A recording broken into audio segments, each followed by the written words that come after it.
എല്ലാ ഇൻട്രസ്റ്റ് ഉണ്ടെങ്കിൽ എങ്ങനെ വേണമെങ്കിലും പഠിക്കാം. ഇപ്പൊ കോഴ്സ് തന്നെ ചെയ്യണമെന്ന് അങ്ങനെ ഒന്നുമില്ല. യൂട്യൂബ് നോക്കിയിട്ടായാലും ചെയ്യാം. ഇപ്പൊ ബേസ്ഡ് ഓൺ യുവർ ഇൻട്രസ്റ്റ്, അത്രേ ഉള്ളൂ.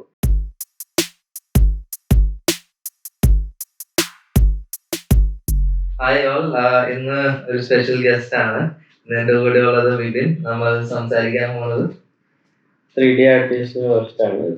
ഞാനൊരു 3D ആർട്ടിസ്റ്റ് ആണ്. സോ എൻ്റെ ജേർണി, പിന്നെ ഞാൻ ഈ ഫീൽഡിനുള്ള സ്കോപ്പിനെ കുറിച്ചൊക്കെയാണ് സംസാരിക്കാൻ പോകുന്നത്. ആദ്യം 3D കോഴ്സ് എല്ലാം കഴിഞ്ഞിട്ട് ഞാൻ മോഡലിംഗ് ആയിരുന്നു കൂടുതൽ ചൂസ് ചെയ്തത്. മീൻസ് മോഡലിംഗ് ആയിരുന്നു കൂടുതൽ താല്പര്യം. അപ്പോൾ അതിനകത്ത് പോയി. പിന്നെ ഫസ്റ്റ് ജോബ് എന്ന് വെച്ചാൽ ചെന്നൈയില് ഒരു ഫിലിം ഇൻഡസ്ട്രിയിലാണ് ആദ്യം കിട്ടിയത്. കൂടുതൽ എക്സ്പ്ലോറിംഗ് ആയിരുന്നു എൻ്റെ ലക്ഷ്യം. എക്സ്പ്ലോർ ചെയ്തു. പിന്നെ അവിടുന്ന് എനിക്ക് വേറെ പുറത്ത് ചാൻസ് കിട്ടി പോവാൻ. അപ്പൊ അവിടെ കൂടുതൽ ഈ TV സീരീസിനുള്ള ഇതൊക്കെയായിരുന്നു. അതെ, മലേഷ്യയില് 3D സീരിയൽ അനിമേഷൻ സീരീസിന്റെ ഇതായിരുന്നു. അപ്പൊ അവിടെയാണ് കൂടുതൽ പഠിച്ചിരുന്നത്. മീൻസ് എനിക്ക് ടെക്സ്ചറിങ്ങും പിന്നെ അനിമേഷനും അതൊക്കെ ചാൻസ് കിട്ടി പഠിക്കാനായിട്ട്. അപ്പോൾ അതിലൂടെ എനിക്ക് മനസ്സിലായി ഫീൽഡിൽ കൂടുതൽ ഓപ്പർച്യൂണിറ്റീസും അതൊക്കെ കൂടുതൽ മനസ്സിലാക്കാൻ പറ്റി. ആ സമയത്തായിരുന്നു ഗെയിം ഇൻഡസ്ട്രി കുറച്ച് ബൂമപ്പായി വരുന്നത്. അപ്പൊ എനിക്ക് അതിനകത്ത് കൂടുതൽ താല്പര്യമായിരുന്നു. ഞാൻ ഒരു ഗെയിമൊക്കെ കളിക്കണ ഇതായിരുന്നു. അപ്പൊ അതും ഇൻട്രസ്റ്റ് ഉണ്ടായിരുന്നു. അതെങ്ങനെയാണ്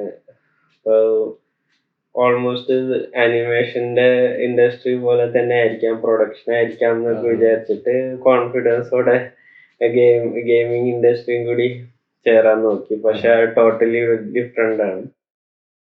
ഗെയിം ഇൻഡസ്ട്രിയും ഫിലിം ഇൻഡസ്ട്രിയും ടോട്ടലി ഡിഫറെന്റ് ആണ്. അപ്പോൾ അവിടെ ഇനിയും കൂടുതൽ ആർട്ടിസ്റ്റിക് അപ്രോച്ച് 3D ആയിട്ട് കൂടുതൽ ബന്ധപ്പെടുന്നത് അതാണ്. മീൻസ് എങ്ങനെയൊക്കെ ഒപ്റ്റിമൈസേഷനും LODസും അങ്ങനത്തെ കാര്യങ്ങൾ കൂടുതൽ പഠിക്കാം. ടെക്സ്ചറിങ് കാര്യങ്ങളൊക്കെ പഠിക്കാം.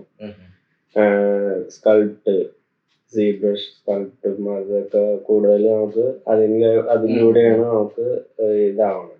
ഇപ്പൊ ഞാൻ വർക്ക് ചെയ്യണത് ആമസോണിലാണ്. അത് ഇ-കോമേഴ്സ് ഇൻഡസ്ട്രിയാണ്.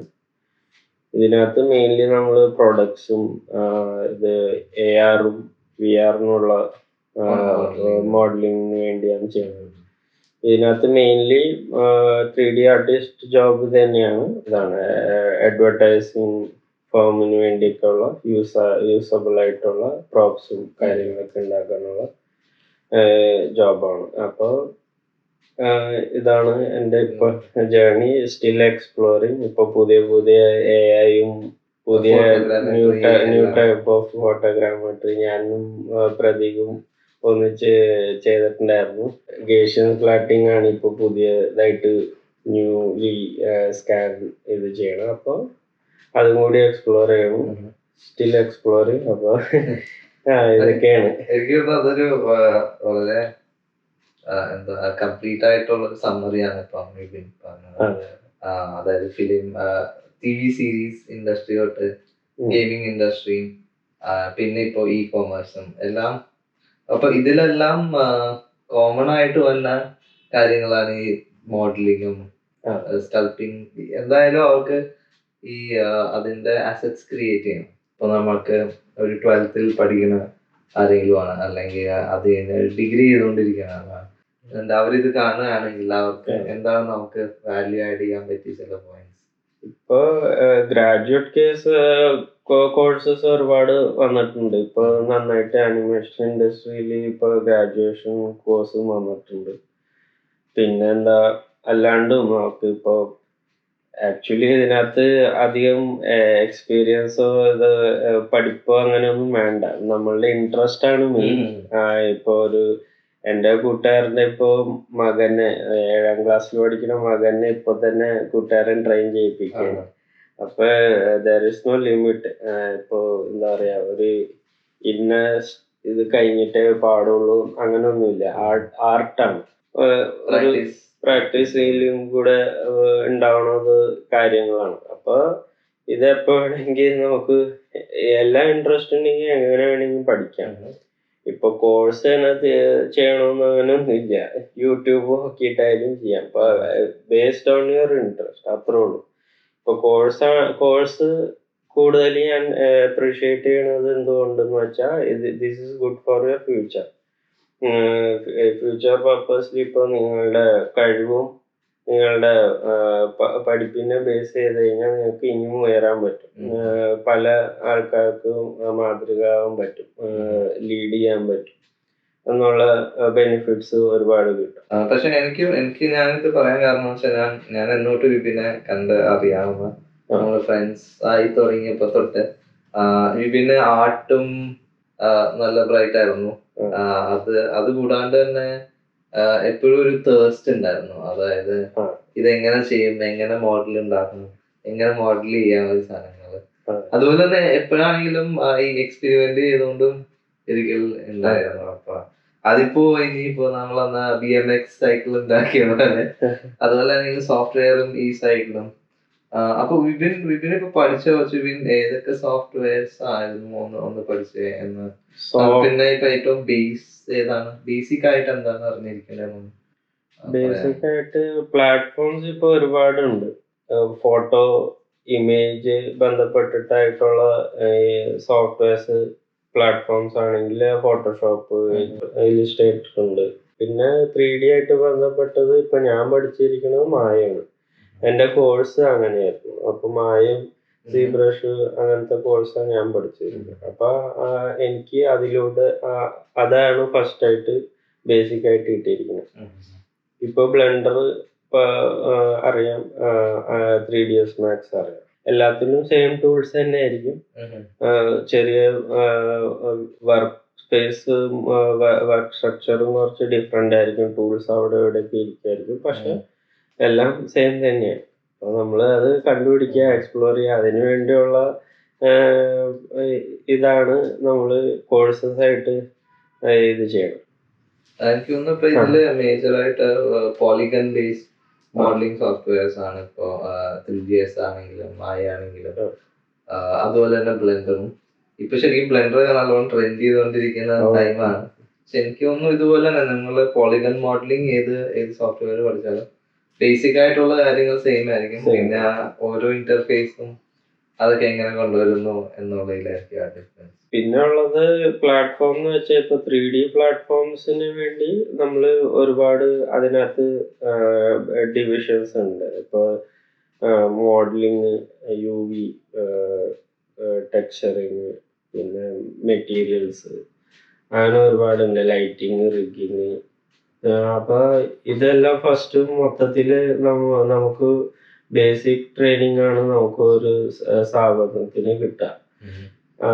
പിന്നെ അതിലൂടെയാണ് നമ്മൾ ചൂസ് ചെയ്യേണ്ടത്. നമുക്ക് ഏതാ മീൻസ് നമ്മളുടെ ടാലന്റിനനുസരിച്ച് ഏതാ നമുക്ക് കൂടുതൽ ഇൻട്രസ്റ്റ്, അതിലൂടെ നമ്മൾ അഡ്വാൻസ് ആയിട്ട് പഠിക്കാൻ ശ്രമിക്കുക. അല്ലെങ്കിൽ അഡ്വാൻസ് കോച്ചിങ്ങോ അതിന് പറ്റിയ മെയിൻ ഇതൊക്കെ ഉണ്ടാവും കോഴ്സ്. ഇപ്പൊ ഒരുപാട് ഓൺലൈൻ കോഴ്സസ് ഉണ്ട്. അപ്പൊ നമുക്ക് അങ്ങനെ ട്യൂട്ടേഴ്സ് വെച്ചിട്ട് നമുക്ക് അത് ചെയ്യാൻ പറ്റും. എനിക്ക് തോന്നുന്നു യുഡെമി, കോഴ്സ് അങ്ങനെ പിന്നെ ഇത് കൂട്ടാണ്ടും ഗവൺമെന്റിന്റേതായിട്ടുള്ള പ്ലാറ്റ്ഫോംസ് ഉണ്ട്. ഇപ്പൊ കൂടുതൽ ഇപ്പൊ ഗെയിമിംഗ് ഇൻഡസ്ട്രിയാണ് ഇപ്പൊ ഭയങ്കരമായിട്ട് ഇതായിട്ടിരിക്കുന്നത്. രണ്ടും സെയിം തന്നെയാണ്, രണ്ടും തമ്മിൽ പോയിക്കൊണ്ടിരിക്കുകയാണ്. ബട്ട് ഗെയിമിംഗ് ഇൻഡസ്ട്രിനകത്ത് എല്ലാരും ചൂസ് ചെയ്യണത് എന്താന്ന് വെച്ചാൽ ഇപ്പൊ പ്രൊഡക്ഷൻ ഇൻഡസ്ട്രി മൊത്തം ഗെയിം പ്ലാറ്റ്ഫോംസ് യൂസ് ചെയ്ത് തുടങ്ങി. അൺറിയൽ എഞ്ചിനാണ് മെയിൻ ആയിട്ട് ഇപ്പോൾ നടക്കുന്നത്. അപ്പോൾ അൺറിയൽ എഞ്ചിനിൽ ഇപ്പോൾ ലൂമിയും ലൈറ്റിങ്ങും ഫീച്ചേഴ്സും പോസ്റ്റ് പ്രോസസ്സിങ്ങും ഒക്കെ കൂടിയിട്ടുണ്ട്. അപ്പോൾ they are giving better result. അപ്പോൾ അതും റിയൽ ടൈം. അപ്പോൾ ഇതെല്ലാം ഇപ്പോൾ ഫിലിം ഇൻഡസ്ട്രിയിൽ യൂസ് ചെയ്യാൻ തുടങ്ങി. സോ രണ്ടും ഇപ്പോൾ ഒരേ പ്ലാറ്റ്ഫോമിൽ പോയിക്കൊണ്ടിരിക്കണം. So it's better to learn game എൻജിൻസും അതൊക്കെ ലേൺ ചെയ്യണത് വളരെ ഇമ്പോർട്ടൻ്റ് ആണ്. ഇങ്ങനത്തെ പ്ലാറ്റ്ഫോമിൽ വന്നു കഴിഞ്ഞാൽ കയറി കഴിഞ്ഞാൽ ജോബ് നോക്കുമ്പോൾ നമ്മൾ ഏതെങ്കിലും ഒരു ഇതിനകത്ത് ആയിരിക്കും സ്പെഷ്യലൈസ് ചെയ്യേണ്ടത്. ഇപ്പൊ അങ്ങനെ നോക്കിക്കഴിഞ്ഞാൽ ഇവിടെ കുറവുള്ളത് ഈ മെറ്റീരിയൽ എഡിറ്ററും എന്താ പറയാ സ്ക്രിപ്റ്റ്, ബ്ലൂ പ്രിന്റ്സ്, അങ്ങനത്തെ ഒക്കെ ഇതാണ് ഇപ്പൊ കുറവുള്ളത്. സോ നമുക്കിപ്പോ അതിനകത്ത് കൂടുതൽ പഠിക്കാൻ പറ്റിക്കഴിഞ്ഞാൽ നമുക്ക് അത്രയ്ക്കും നല്ല സ്കോപ്പ് ആയിരിക്കും. പുറത്തായാലും ഇവിടെ ആയാലും ഇന്ത്യയിലായാലും നമുക്ക് കൂടുതൽ സ്കോപ്പ് ഉണ്ട്. ഒരു കരിയർ പാത്തായിട്ട് 3D ആർട്ടിസ്റ്റ് ആയിട്ട് പോകണമെങ്കിൽ ഇപ്പോൾ എന്തൊക്കെ ഓപ്പർച്യൂണിറ്റീസും ഏതൊക്കെ ഇൻഡസ്ട്രിയിലായിരിക്കാം അവർക്കിപ്പോൾ അല്ലെങ്കിൽ വരുന്ന ഒരു 5 yearsൽ ചാൻസസ് ഉള്ളത്? വരുന്ന 5 yearsൽ ഇ-കോമേഴ്സിൽ നല്ലൊരു സ്കോപ്പ് ഉണ്ട്. അഡ്വർടൈസിങ് ഫേമും പിന്നെ VR/AR ഫേംസിലും നല്ലൊരു സ്കോപ്പ് ഉണ്ട്. ബിക്കോസ് സ്കാനിങ്ങും ഫോട്ടോഗ്രാമെട്രി ഇപ്പോൾ ഒരുപാട് നല്ല അഡ്വാൻസ് ആയിക്കൊണ്ടിരിക്കുകയാണ്. അപ്പൊ സ്കാൻ ഡിപ്പാർട്ട്മെന്റ്സിലൊക്കെ ക്ലീനപ്സിന് ഒരുപാട് ആർട്ടിസ്റ്റ് വേണ്ടി വരും. ഗെയിം ഇൻഡസ്ട്രിയും നല്ലതായിട്ട് ഇപ്പൊ പോകുന്നുണ്ട്. ഇപ്പൊ ഒരുപാട് പണ്ടൊക്കെ ആണെങ്കിൽ ഗെയിമൊക്കെ 5 കൊല്ലം 6 കൊല്ലം ഒക്കെയാണ്. ഇപ്പൊ ഒരു കൊല്ലത്തിൽ ഒരുപാട് ഗെയിംസ് ഇറങ്ങുന്നത്. സോ ക്രിയേറ്റിവിറ്റി കൂടിക്കൊണ്ടിരിക്കുകയാണ്. ആൾക്കാർക്ക് അവരുടെ പ്ലാറ്റ്ഫോം ഓൾറെഡി ഫ്രീ ആണ്. ഗെയിം എൻജിൻസ് എല്ലാം ഫ്രീ ആണ്. ആർട്ടിസ്റ്റ് എന്താ വെച്ചാൽ അവരുടെ കഴിവ്, അവരുടെ ക്രിയേറ്റിവിറ്റി അവർ ഇതിലൂടെയാണ് കാണിക്കുന്നത്. ഇൻഡിവിജ്വൽ ഗെയിംസും ഇറങ്ങുന്നുണ്ട്. സോ അതിപ്പോഴും എല്ലാവരും ഇതായിക്കൊണ്ടിരിക്കുന്നു, മീൻസ് ഡെവലപ്പ് ചെയ്തുകൊണ്ടിരിക്കുന്നു. നല്ല നല്ല ഔട്ട്പുട്ട്സ് നമുക്ക് കാണുന്നുണ്ട്. മൊത്തത്തിലൊരു ബ്ലൂമിങ് ഫീൽഡായിട്ട് തന്നെ നമുക്ക് പറയാം. എനിക്ക് തോന്നുന്നു ഇപ്പൊ വിപിൻ പറഞ്ഞ വെച്ചും ഡിമാൻഡ് ഉണ്ട് കുറെ പേര്, പക്ഷെ അത്ര ആർട്ടിസ്റ്റുകളെ നമുക്ക് കിട്ടണില്ല. അതുപോലെ തന്നെ ഇപ്പൊ വിപിൻ അപ്ഡേറ്റ് ആയിട്ടിരിക്കാനായിട്ട് എന്തൊക്കെയാണ് കാണുന്നത്? മൂവി, TV സീരീസും അപ് ടു ഒരു പാരലലി അതും പോയിക്കൊണ്ടിരിക്കുകയാണ്. പിന്നെ മെയിൻലി ഇപ്പൊ ഇൻഫോർമേഷൻ കളക്ട് ചെയ്യണ ഇപ്പൊ മെയിൻ ഈസിയസ്റ്റ് വേ യൂട്യൂബാണ്. അപ്പൊ യൂട്യൂബിൽ കൂടെ ഒരുപാട് ന്യൂ ജനറേഷൻ അവരുടെ എന്താ പറയാ പുതിയ പുതിയ ക്രിയേറ്റിവിറ്റി, അവരുടെ ഐഡിയാസ്, ട്രെൻഡിങ് 3D ഇത് എന്താ പറയാ പ്ലാറ്റ്ഫോംസ് ഉണ്ട്. അതുപോലത്തെ means art station, for example art station, അതിലൂടെ നമുക്ക് ഒരുപാട് കഴിവ് കാണാൻ പറ്റും. അതിലൂടെ നമുക്ക് ഒരുപാട് പഠിക്കാനും പറ്റും. അപ്പൊ ഇപ്പോഴും അത് കണ്ടിട്ട് എങ്ങനെ വർക്ക് ഫ്ലോ ചിലപ്പോ അവരായിട്ട് മെസ്സേജ് ചെയ്യും, എന്താ വർക്ക് ഫ്ലോ, എങ്ങനെ ചെയ്ത്, അതൊക്കെ അറിയാനുള്ള കൗതുകം ഉണ്ടാവും. അപ്പൊ അതൊക്കെ ചെയ്യാം. ആർട്ടിസ്റ്റുകളെ വർക്ക് ഫ്ലോസ് എക്സ്പ്ലെയിൻ ചെയ്യാൻ അവർക്ക് ഭയങ്കര ഇൻട്രസ്റ്റ് ആണ്. അപ്പൊ നമ്മൾ മാക്സിമം അവരോട് കൂടുതൽ മിങ്കിൾ ചെയ്തതിന് അവര് എല്ലാം പറഞ്ഞു തരും. നമുക്കെല്ലാം അവരുടെ എല്ലാ ബ്രേക്ക് ഡൗൺസും അവർ കാണിച്ചു തരും. ഞാനിപ്പോ എക്സ്പ്ലോറിങ് ഫീൽഡ് എന്ന് പറഞ്ഞപ്പോ സ്കാനിങ്ങും അതൊക്കെ സ്റ്റാർട്ട് ചെയ്തു. ഗെയിം എൻജിൻ ഉണ്ട്. പിന്നെ ഇപ്പൊ 3D പ്രിന്റിങ്, ഇപ്പൊ 3D പ്രിന്റിംഗ് ആണ് ഇപ്പൊ ഇനിയും നെക്സ്റ്റ് ലെവൽ എന്ന് പറയുന്നത്. അപ്പൊ ക്രിയേറ്റിവിറ്റി എവിടെ വേണമെങ്കിലും നമുക്ക് യൂസ് ചെയ്യാം. അപ്പൊ അത് എങ്ങനെ യൂസ് ചെയ്യണം അതാണ് നമുക്ക് മെയിൻ കോഴ്സിലൂടെ നമുക്ക് കാണിച്ചു തരുന്നത്.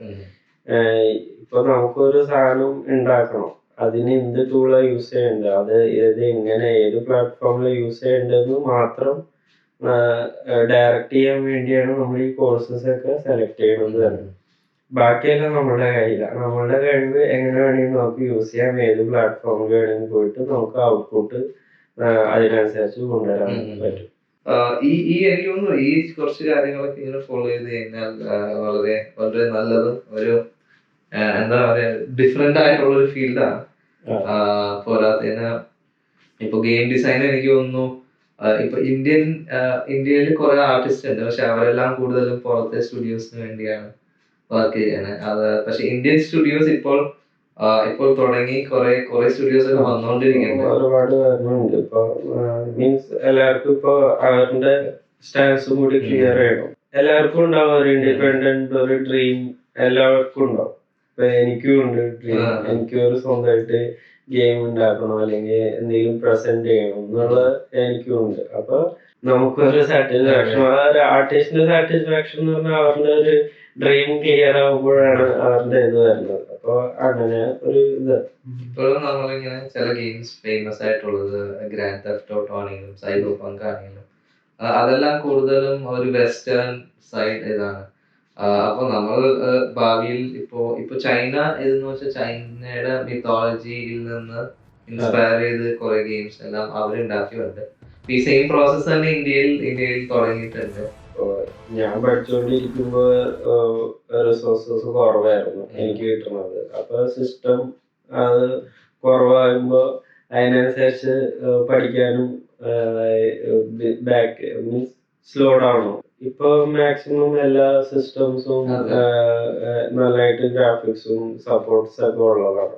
അതുപോലെ തന്നെ ഞാൻ മറ്റേ മിത്തോളജി കാര്യം പറയാൻ നമുക്ക് ഭയങ്കര റിച്ച് ആയിട്ടുള്ള കൾച്ചറും ഇതുണ്ട്. അപ്പൊ നമ്മൾ സ്ലോലി ഇനിയിപ്പോ ഇന്ത്യൻ ഗെയിം സ്റ്റുഡിയോസ് ഒക്കെ ഉണ്ടാക്കുമ്പോൾ നമ്മുടെ ആ റിച്ച് കൾച്ചറും ഇതും നമുക്ക് വേൾഡിനെ മൊത്തം കാണിക്കാൻ പറ്റും എന്നുള്ളൊരു ഹോപ്പും കൂടെ ഇതിനകത്തുണ്ട്. ഡിസൈൻസ് കോഴ്സ് വന്നിട്ട് അവർക്ക് ഈ ഒരു പ്ലാറ്റ്ഫോം കൂടി വന്നു കഴിഞ്ഞാൽ നല്ലൊരു ഇതായിരിക്കും. ഒരു ഔട്ട്പുട്ട് സൂപ്പർ ആയിരിക്കും. പ്രോഡക്റ്റ് ഡിസൈൻ പറഞ്ഞിട്ടുള്ള ഇതൊക്കെ ഞങ്ങൾ മെയിൻ ആയിട്ട് ഒരു ഗെയിം ഡിസൈൻ അല്ലെങ്കിൽ നമ്മളെങ്ങനെ ഇമാജിൻ ചെയ്യുമെന്ന് വെച്ചാൽ ആ ഗെയിം എന്തിലാണ് തുടങ്ങുന്നത്, സ്റ്റോറി എന്തായിരിക്കും, അതിലൊക്കെ ആരൊക്കെ വരും, അത് എങ്ങനെയൊക്കെ അഡ്രസ് ചെയ്യും, അത് നമ്മുടെ ക്രൗഡ്സിനെ എങ്ങനെ അഡ്രസ് ചെയ്യും, അതിന്റെ ടാർഗറ്റ് ഓഡിയൻസ് ആരാണ്. അപ്പൊ ഈ പെർസ്പെക്ടീവ്സ് എന്നൊക്കെ ഇപ്പോൾ ഇന്ത്യയിൽ ചിന്തിച്ച് തുടങ്ങുന്നുള്ളൂ. കാരണം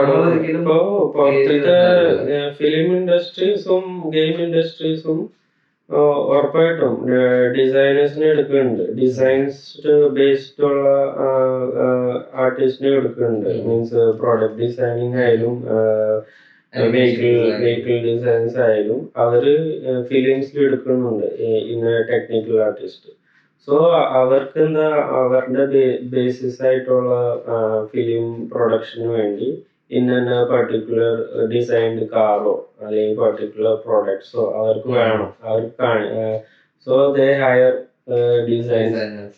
പ്രാക്ടിക്കലി അവർക്ക് പ്രൂവ് ചെയ്യണം. മീൻസ് പ്രാക്ടിക്കലി ആ ഒബ്ജക്റ്റ് വർക്കബിൾ ഒബ്ജക്ട്സ് ആയിരിക്കണം. ഇതൊക്കെ ഡയറക്ട്ലി ആനിമേട്രോണിക്സിലോട്ടാണ് ഡിപ്പാർട്ട്മെന്റ്സ് ഒക്കെ ആയിട്ട് പോകുന്നത്.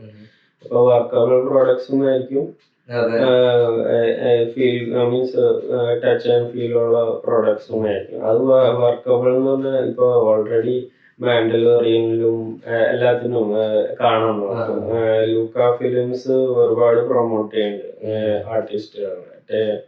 സോ ഇതാണ് അപ്പൊ ഒരുപാട് ചാൻസും ഒരു ലൂക്രേറ്റീവ് ആയിട്ടുള്ള ഒരു ഫീൽഡാണ്. നിങ്ങളുടെ എപ്പോഴും വിചാരിക്കേണ്ട ബേസിക്സ് എപ്പോഴും സ്ട്രോങ് ആക്കി വെക്കുക.